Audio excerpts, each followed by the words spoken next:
majestic in its stark grandeur, Agua. The volcano of water rears its menacing peak over the sleeping ruins of the ancient city of Antigua, one-time capital of Guatemala, largest of the 5 republics in Central America. Agua is one of several volcanoes now slumbering, which time and again have laid in ruins Guatemalan cities founded in the dim past by the Toltecs. For over 200 years, Antigua was the capital of Guatemala and the seat of one of the highest types of civilization in the Western world. The cruelty of nature and of foreign invaders have destroyed Guatemala's ancient culture. The majority of our citizens, who are pure-blooded Indians, live in a state closely bordering on semi-barbarism. Throughout the country, one finds villages composed mainly of one-story houses, walled with rocks and thatched with straw. The more palatial of these are crowned with a large earthenware pot to keep out the tropical rains. A typical residence will house grandma, grandpa, a couple of their married children, their children, a dozen chickens, and a dog or two. The elders of the settlements are treated with great respect, something lacking in our more, should we say, cultured countries. In some respects, the Guatemalan Indians are far advanced. For instance, the barber trims one at home.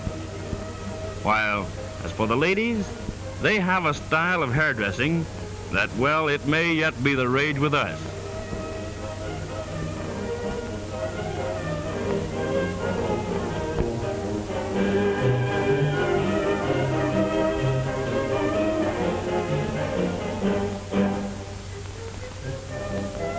Hair and hat in one, style plus economy.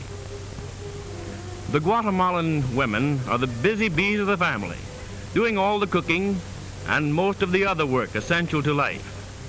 They are adept at making tortillas, that ancient ancestor of our own modern flapjack. This girl, well, she sure would collect crowds in front of a restaurant window.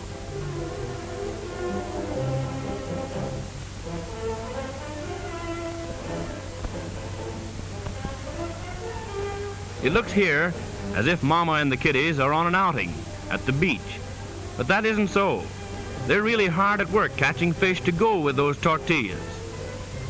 They build a breakwater of grass and weeds and gradually bring the ends together. The silly little fish, second cousins to sardines, are caught in the resulting pools and will be served for dinner. That is, if there's anything left of them after they're fried.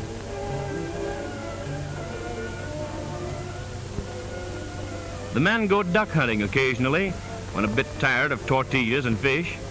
Just try this method of catching ducks sometimes. First, locate your ducks, and then give chase in a duck-out canoe, throwing rocks at your prospective dinner every once in a while.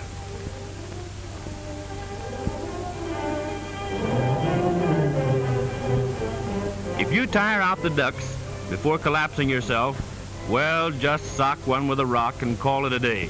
Some sport, eh what?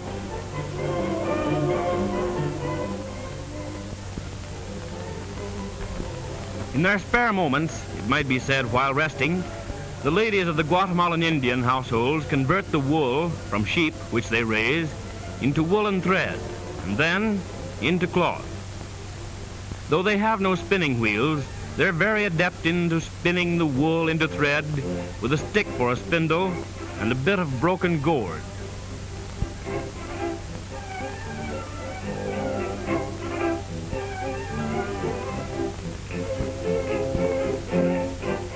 You might try this yourself sometime when you get tired of listening to the radio.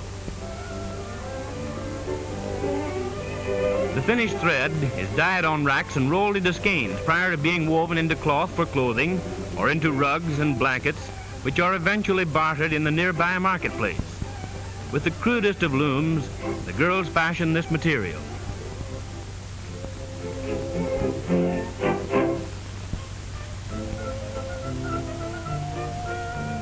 This girl is very busy with both hands and mouth.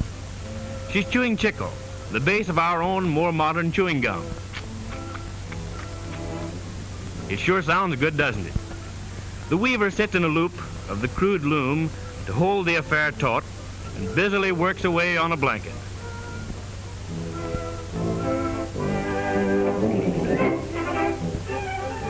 And here's the result of her work. It took a long time to make it, but it's guaranteed pure wool, a yard wide, and it'll last a lifetime. Though mules are used in transporting tobacco and coffee in bulk, the most common pack animal in Guatemala is the native Indian himself. Yes, indeed, Father does work at times, and here he is, several of him, on the way to market, with a load of pottery, blankets, cloth, and, well, what have you. The foundation for the pack is the cacast, resembling a music cabinet, which is carried on the back with the aid of a head strap. The average load is about 200 pounds for the men. Oh yes, the women carry packs too, though their packs are just a bit lighter, as, well, they generally have a baby to take along with theirs.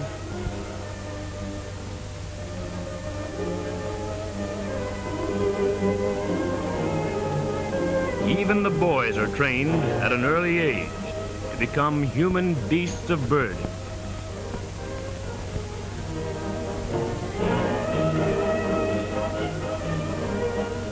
Every community has its marketplace. And here, the caravan of two-legged mules finally arrives to trade its wares for necessities and luxury the natives are unable to produce at home. Here, all is commotion, with fruit vendors calling their wares, customers haggling over goods with merchants, acquaintances renewing old friendships and making new ones.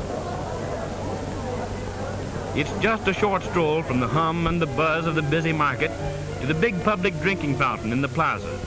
The women love to gossip here while filling their huge jars with water, and few of those big jars are ever broken, but many a reputation is badly damaged when the girls get their busy tongues to wag. Every day is Monday at the big municipal baths where the women bring their dirty linen. You'd think that the girls would look mighty neat with all this washing, but, well, take a look for yourself.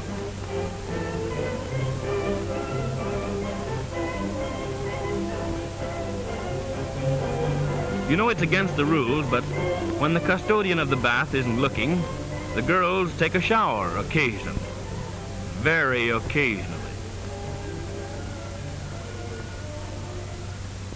Though the majority of the native Guatemalan Indians, composing about 4/5 of the country's population, are devout Catholics, their great delight on festive occasions in the cities is the indulgence in rites and practices undoubtedly descended from their pagan ancestors, the Toltecs. Among these is the carnival dance, solemnly performed in elaborate costume to the booming beat of the native instrument, the marimba. Even though these ceremonies are old as history, they have a definite place in the life of these people in the pre-Lenten celebration. Fantastic figures representing different animals. As the lasso descends over the antlers of the deer, it signifies the capture of the last meat before the 40 days observance. But at work or at play, there looms in the background of the life of these peaceful people the age-old Menace of Agua and her sister Volcanoes, which have so ruthlessly played their part in retarding the development of Guatemala.